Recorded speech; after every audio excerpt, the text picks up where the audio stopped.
you all set, Sam? All right, good evening, everyone. Tonight is Tuesday, September 18th, our regular trustee meeting at 5:30. Oh, call the roll. Mr. Genoway. Here. Mr. Crandall. Here. Mr. Mahoney. Here. Simcoe here. Stand for the pledge, please. I pledge allegiance to the flag of the United States of America and to the republic for which it stands, one nation, under God, indivisible, with liberty and justice for all. I apologize for the casual dress, but my son's got a soccer game this evening, so I figured it'd be a little too hot in a suit. Approval of the minutes from September 5th, 2018. I'll move approval. I didn't see any changes. Second? I'll call the roll. Mr. Genoway. Yes. Mr. Crandall. Yes. Mr. Mahoney. Yes. Any additions or deletions, John? Yes, I have two. I have a delete the zoning department monthly report. That will be on the next meeting. Okay. And I'm adding an executive session for personnel administration / zoning. Okay, very good. All right, Rob, you're up, buddy. No, the letter. Jim, you're up. Where were you at on Saturday? What game did you have? I was at Indiana. Ball State in Indiana. How did Ball State play? Not too bad. I've seen Jim at Ohio State over the years, for sure. I have some handouts there for you. Okay. That's all right. Thank you. I just want to make sure the trustees at least have the information on what current water rates are in Sylvania Township, and specifically, and most residents, it depends where their address is, what service area they're in.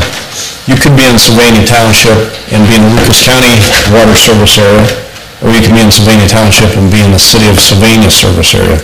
So I want to distinguish rates and equate to exactly where people are located. And I summarize it at the bottom of the sheet. You can see in those that are Sylvania Township customers in the Lucas County water service area, their cost is two components: a water supply charge, which is what you've been reading about, is what is the city of Toledo charging the contract communities. And then there's also a volume or a local charge, which could be fixed and/or volume charge. So in the first case at the bottom, it's in bold, you'll see a typical monthly water usage, 1,000 cubic feet or about 7,500 gallons. Just to compare apples to apples, we use those numbers. So for Sylvania Township customer, Lucas County water service area, it's $55.61 per month. That same amount of water going to a city of Sylvania customer. And this includes the same water supply cost. The city of Sylvania pays the same water cost as those in Sylvania Township. And that's based on the 75% surcharge of the existing rates in the city of Toledo, which is in the box up above. So a city of Sylvania customer, for example, pays $87.14 per month. And then a city of Sylvania water district customer from Sylvania Township pays $108.98 per month. Just to give you a little perspective. And you can see those allocation costs. We're all paying, I say we all, Sylvania Township customers and City of Sylvania are paying a 75% surcharge on that City of Toledo rate. The inside City of Toledo rate is $24.93 per month. So that 75% surcharge takes that to $43.63. Just a little context when we start talking about surcharge rates. So when we talk about the cost of water and what's coming from the city of Toledo, that's really what we're looking at, or additional $18.70 per month for those that are paying that 75% surcharge. So to remove the 75% surcharge, which as an update to the regional water and what's going on, that's been the discussion, that's been the request of the contract communities, and that has been agreed to by the city of Toledo to remove that surcharge. So if you were to remove that surcharge, you can see the impact that would have on the rates. It's not going to completely reduce all three different types of rates, but it's going to reduce rates substantially. Another example I'll point to, you'll see at the top, there's a fourth block rate. which shows in the 40%. We call that a 40% declining block rate, and you'll notice that's $5.50 below the city of Toledo's cost of water. That 1943 that you see there in that fourth block, that is what the city of Perrysburg and the city of Maumee pay to the city of Toledo. This is just giving you some perspective. So when you talk about a declining block rate, they were talking about 1943 or $5.50 less than those in the city of Toledo are paying. And then we talked about surcharge rate, which is a lot of other communities, including Wood County, Lucas County, Monroe County, and Michigan, city of Sylvania, is the 43.63. Some of the things that the Board of County Commissioners did as a follow-up to discussions, and I think you're aware, and I'll just briefly review, but the history of the regional water discussions was to create a 6119 or a regional water district. The city of Toledo did not think they had enough votes on council to get that passed. So what they did was they pretty much settled for a reduction, or not a reduction, but another way to look at it, where you would get a reduction in that water rate, but you would also remove the surcharge. So they're still trying to maximize all the components you would have in a regional water district, but it would be through strong contract language, as the term that was used by the city of Toledo. Some of those would include the removal of this surcharge over a period of time. So over a period of 8 years, as an example, that 75% surcharge would be ramped down to where there is no surcharge. Currently, the city of Toledo is undergoing approximately $500 million in improvements at the water treatment plant and throughout the distribution system. $320 million of the $500 million are included in our current rates. There's still another $180 million that needs to be bonded, or from a note to a bond, notes in anticipation of bonds. The city of Toledo chose to start to go down the path of putting those improvements in a note because there's no long-term contracts. The contract that Lucas County has with the city of Toledo expires in 2024, October of 2024. So as you can see, there needs to be a new contract, an extension, rip up the existing contracts, negotiate. So there's different options that are being explored right now. They need long-term contracts to initiate this long-term debt. That is in the interest of the city of Toledo. Would be that $180 million would be coming through in bonds. You can only stay in notes for 10 years, and they did just start that process this year. Those $180 million of improvements that still need to be included in our rates are projected to be included in the rates beginning in 2020, and that would be based on the total system cost, approximately 5% per year for 4 years would generate that revenue. The other thing that the agreement would do is establish a retail and a wholesale rate. That retail rate is going to be any customers who are provided with billing services like the Sylvania Township customers that are in the Lucas County service area. So that there would be a retail rate. Those that are on a master meter rate, like the city of Sylvania, would be a wholesale rate, which would be a little lower than a retail rate. So the bottom line, what we're talking about in this agreement would be a cost of service rate model. Rather than an arbitrary 75% surcharge, this will be based on cost of service. That cost of service would be recommended by what they're referring to as a regional water commission. Currently, the city of Toledo is anticipated to have on a ballot to vote for a regional water commission that would help establish rates in the city of Toledo. That regional water commission would consist of contract communities and their equivalent public utilities directors. One of the things that the city of Toledo also has in their rates is a minimum usage or a minimum billing based on 2,000 cubic feet in a quarter. Like I said, apples-to-apples comparison is 1,000 cubic feet per month. So if you expand, it's 3,000 cubic feet in a quarter.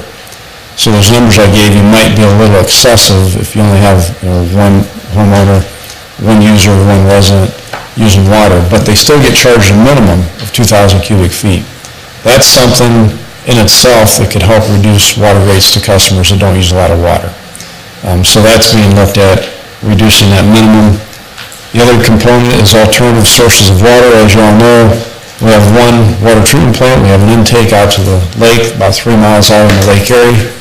And, any issues that may happen with that intake or the plant, would cause some concern about, where is the potential for a backup. The inherent nature of a water treatment plant and requirements of the EPA are that you have backups built in. So there is triple redundancy and maybe even beyond, even within the plant. In other words, if you have power outage, you have generators. If those generators go bad, you have another set of generators. So there are backups at the site, but that doesn't prevent, some major disaster affecting that plant that might, compromise water supply as we know it, to the degree we know it. So there is thought to do at least consider a redundant water supply somewhere, or many redundant water supplies in connections. That's yet to be determined, and that's not in any of these costs that we're talking about. And then lastly, the term of the contract would be such that the term of the agreement with the new agreements, and we're calling these uniform contracts with the City of Toledo with each contract community, would be approximately 30 years, or a term that establishes the ability to pay back that long-term obligation or long-term debt that might be in a bond. So in a nutshell, where we're at today, the City of Toledo is waiting to see how the results of the election goes with their item on creating a regional water commission, and some of the components that go along with that regional water commission, including establishing rates and taking care of some of these things we talked about, removing surcharges. There's some other components as far as there's a income-based or a low-income affordability program that's part of that. It's really all about Toledo. I mean, it's kind of established for the City of Toledo. That really doesn't impact the contract communities, but there's some components of that they're voting on to make part of their ordinance. But the main one would be creating a regional water commission. I can tell you, through my experience, probably in the last 20 years, in one of our first meetings, I think it was out of the Lords in 1998, talking about regional water, talking about alternatives. One of the things we did talk about at that time and we're talking about now, is how can we, develop trust over time. I mean, this is a long-term agreement. We don't put together an agreement and all of a sudden in 30 years we're facing the same issues that we're facing, a few years ago. So, it's just one of the things that we did lack over many years is to understand exactly where the water rates, where the money was going when you sent rates to the City of Toledo. They've really opened the books to the technical committee. There's a technical committee that was formed through the TMCOG, Toledo Metropolitan Council of Governments, and I was the chair of that technical committee, and I've been very impressed with the information we've been able to get recently. And that information has allowed us to really take a look at a retail and a wholesale rate to establish a cost of service. There's a certain amount of fixed fee that you're going to have, but there's also realistically clear costs that are included in there that should not be included to all contract communities. So removing the surcharge, opening the books to us, moving towards a professionally run organization. The EPA is still going to keep a watchful eye on the water system to make sure it runs properly, but having each contract community have a technical representative on this regional water commission, I think, would be key. Why would you guys, not you guys, but why would the county go ahead and just commit with the City of Toledo on these water rates? Why wouldn't you guys be looking out for the general public as to what's the best opportunity for citizens? Yeah, on the commitment that you're talking about, the commitment is, well, number one, we have a regional water system already. I don't think there's any argument. You go back 100 years, everybody's using water that comes from the City of Toledo. It's been there a while. We have a regional water system. The commitment to work with the City of Toledo, I think, is what you're talking about. Well, there's no commitment to any rates yet. There's been no established rates yet. So you guys haven't, I thought maybe you guys had a deal, like you're going to go ahead and commit to So you guys are still looking around for alternate sources? Well, I say the commitment is to work with Toledo. They understand our goals and objectives for the water customers to get the best, most cost-effective alternative for our water customers. And that's what we're doing. If that means a second source connection to the city of Detroit as that alternative source of water, then that's what we do. If it's multiple sources where we're connecting to Bowling Green through Waterville or Oregon or through Wood County, or a second source through Monroe County and the city of Monroe, Michigan, those are all options that are on the table. So, and that may be kind of misconstrued that we've committed to a certain rate, because we have not. We've not committed to a certain rate. We've committed to the water system itself and improving it. Some are talking about the aquifer out to the west. And I know the city of Sylvania is one of the parties that looked at that, Maumee, Perrysburg. I don't know if they're all on board, but they're going to drill some wells to see if the aquifer through the Machendo, which is a conglomerate of several aquifers, would be a source of water that they could use. And we just chose not to take that route at this time, because we think there's an adequate source here. If it turns out that works out and that's a source of water that we can share in or have a redundant source, we'll certainly take a look at it. I mean, we're being flexible. I mean, it's not like we're pigeonholing by any means into just one option. Well, they need it for their bonding, right? So after the election, they're going to come turn the screws on you guys to make a commitment so they can go out to the bond market and sell the bonds. Well, I mean, when you say turn the screws on us, I didn't anticipate that they would do that, because... Okay, better terminology. They're going to come to you guys and say, hey, we need to sell this out to the bond market. We need you guys to be committed to this process. Yeah, and I think if we get a fair rate, then I think you're going to see the city of Sylvania, Monroe County, Lucas County, and several others come on board in Fulton County. And if they give a fair rate, and there's no question, it would make sense. All right. Any questions, guys? Appreciate you coming. Yeah, thank you. Thank you for spending your time coming out here. Yeah, no problem. That's me. Sorry. All right, Rob, now you're up. Good evening. Thanks again, Jim. I have submitted the monthly report, a couple items, and as you came in, you probably noticed we whipped out those bushes and working with John on some front landscaping. Some renderings are on the table in there from A&J Landscaping. We got some estimates from them. Looks like we'll move forward with that. Also, the sidewalks, trying to upgrade the building, the facilities to be ADA compliant. We're going to redo the sidewalks prior to them coming in and put the proper slopage and ramps in for that. We did get the salt contract for the winter contract in, as stated previously at the end of the season. We anticipated the price going up. Last year we paid $33.86 a ton. This year's contract is $48.96 a ton. That's $15.10 a ton difference. We did anticipate it, so it is budgeted. We shouldn't have any issues, but that was what the contract came in as, and we are committed to 1,600 tons through that contract.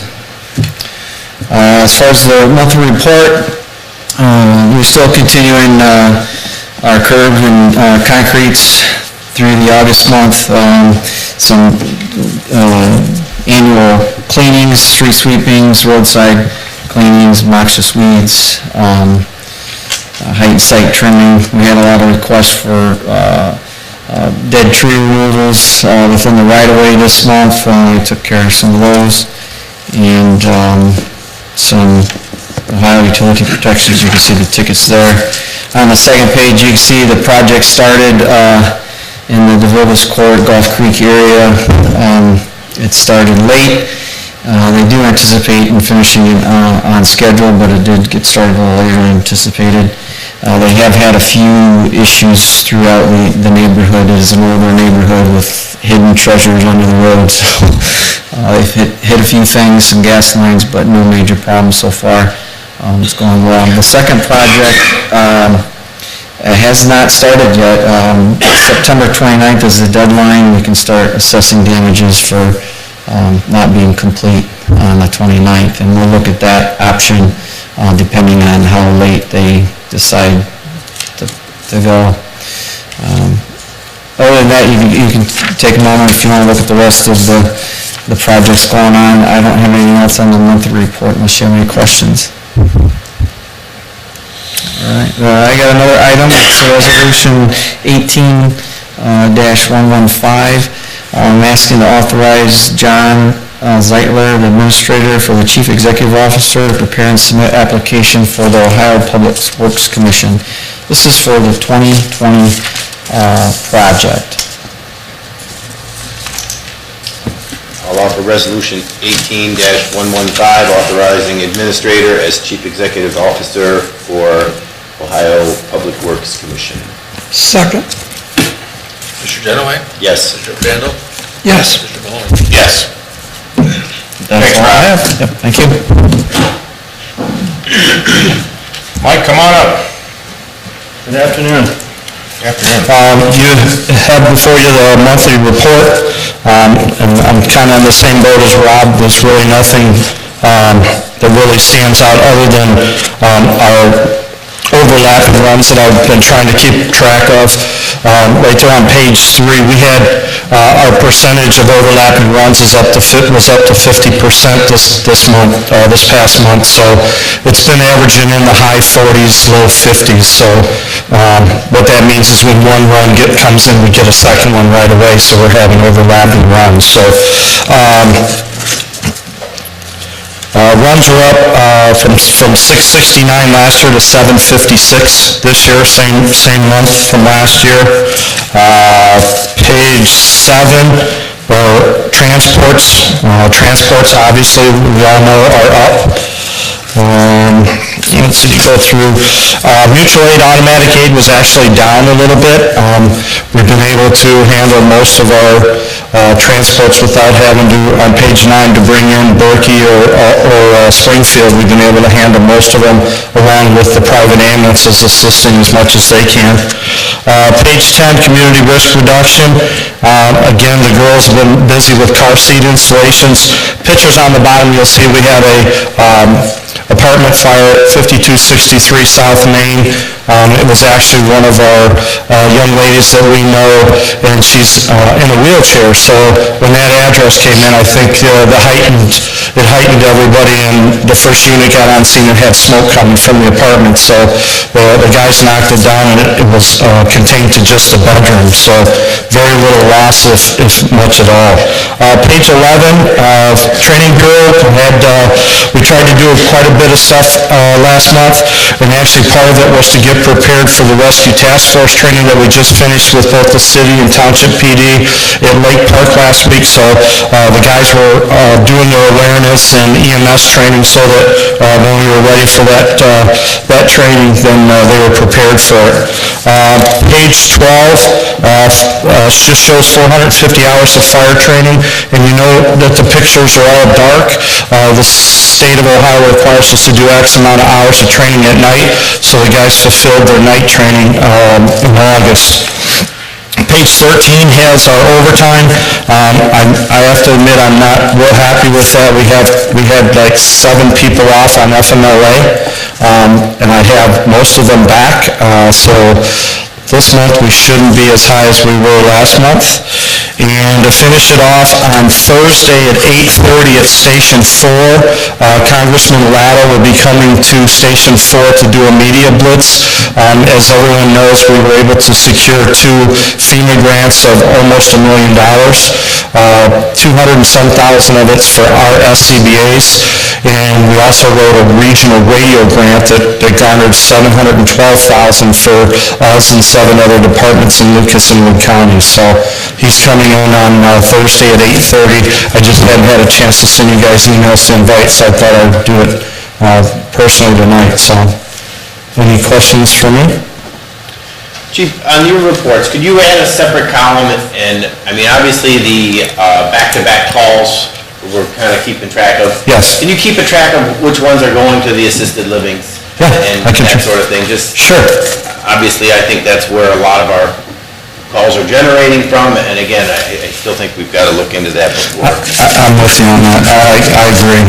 I do know Chief Fairley got a pre-plan in. I don't even know where exactly it's at this point, but Oakley's going to looking to add 2 more buildings down here in Holland, Sylvania. So, like you said, they're popping up everywhere. So, questions? Okay, thank you. Thanks, Mike. Paul? All right, much like everyone else, not a lot. It was a pretty uneventful month crime-wise, which that's a good thing. Burglary stuff from motor vehicles reached down 1 each for the month. If you look at page 6, it's the Deputy Chief Eric got it together, I guess it was about a month ago, and assisted and asked for the crime log to kind of give, there you are right there with specific locations and to some of the types of crimes. So that's now going to be on the monthly, and that'll be available. I think that's getting on the, because it's posted on the website, so citizens can look at that and see actual locations, which I believe was the question that evening, what's going on in neighborhoods with specific locations. So that'll be on there. So he got that all set, so we're good with that. And we've been just, the rest of this, earlier this month with school start and stuff, we've been using the signage board that we got. I've been talking to Community Affairs Sergeant Wayland's getting that out more. I think he used 5 different, I think on page 7, he just showed some of the stuff he was using, some drunk driving stuff, back to school stuff, slow down. So trying to get that out about. We had some speeding complaints to respond to as well that we're just trying to make sure. I just want the emphasis. I saw him sitting there, I'm like, are we using these things? Let's make sure we're using them. So we're trying to stay on top of that and make sure we do. So otherwise, not a whole lot. Any questions? Thanks, Paul. Thanks. My first item is a review of a request for a new liquor permit at 5215 Monroe Street. This is for Melt's Bar and Grill. It's in front of Target there on Monroe Street. I have letters from the police and fire department. They have no objections to it. Once again, this is, if you have no objection, we do not need to take any action on it. So my next item is Resolution 18113, accept a street lighting petition and set date for hearing. This is for Waterside, Sylvania Plats 5 and 6. It's been submitted by Gulf Spring Development, and we're setting the hearing October 16th at 5:30. I'll move Resolution 18113, accept street lighting petition, and set date for hearing for Waterside Plats 5 and 6. Second? Mr. Mahoney? Yes. Mr. Randall? Yes. Mr. Genoway? Yes. The next item is Resolution 18116. It's to accept and approve the Sylvania Township Health Insurance Committee recommendation to renew our Berkeley life and health insurance. This is for the medical stop loss, which actually means, in layman's terms, that no one person on our policy, if they incur expenses over $70,000, we have insurance and that would cover that for anybody that goes over $70,000. And this is a renewal of the Berkeley Life, which we had this year. I'll offer Resolution 18116, accept and approve Sylvania Township Health Insurance Committee's recommendation for renewal. Second. Mr. Randall? Yes. Mr. Mahoney? Yes. Mr. Genoway? Yes. In working with the City of Sylvania, we always try to have our trick-or-treat dates the same date and time. My Resolution 18117 is to set the date for trick-or-treat this year, and we will actually have it on Wednesday, October 31st, and it'll go from 6 to 7:30, which is the same as the City of Sylvania. I'll offer Resolution 18117, set the date for trick or treat for Wednesday, October 31st. Second? Mr. Randall? Yes. Mr. Mahoney? Yes. Mr. Genoway? Yes. And Mr. Simco, I'll turn it to you. Just briefly, our monthly report, I think that's up there, or will be. Most of our revenue, as we reported, is pretty much the end. We'll be getting some additional funds, but you can see in most of the funds, other than general right now, we're pushing up to 100%. More importantly, on our expenses, the mean would be 66%, and we are below that in all of our funds. And so I think we continue to do, revenue is about what's expected, and our expenses are slightly below, so that's all good. And then, if you don't have any questions, I have one resolution, and that is Resolution 18-114, Township Appropriation from Unencumbered Balance, and we did receive a little extra money in the TIF account. We need to get that in and get it distributed out.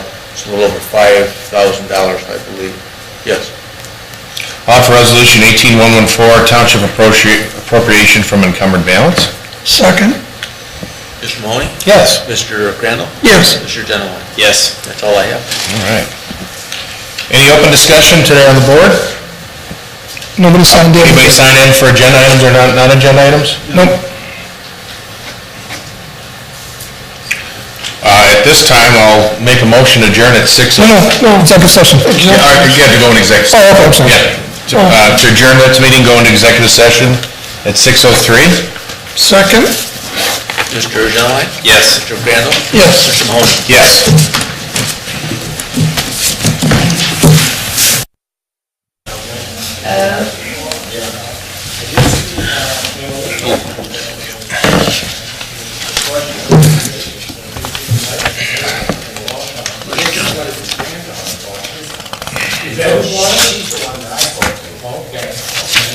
Hey, let them know we're on tape, though.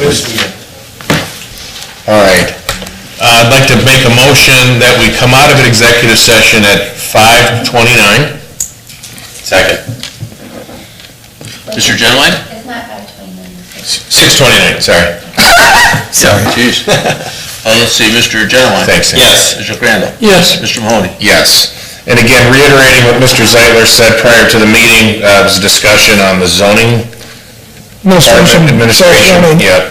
For the executive session. Executive session, so we're not taking any action this evening. With that being said, I make a motion that we adjourn at 6:29 and a half. Second. Mr. Genowine? Yes. Mr. Crandall? Yes. Mr. Mahoney? Yes. Thank you. Thank you, guys. Get to your soccer. Yeah. Did you sign all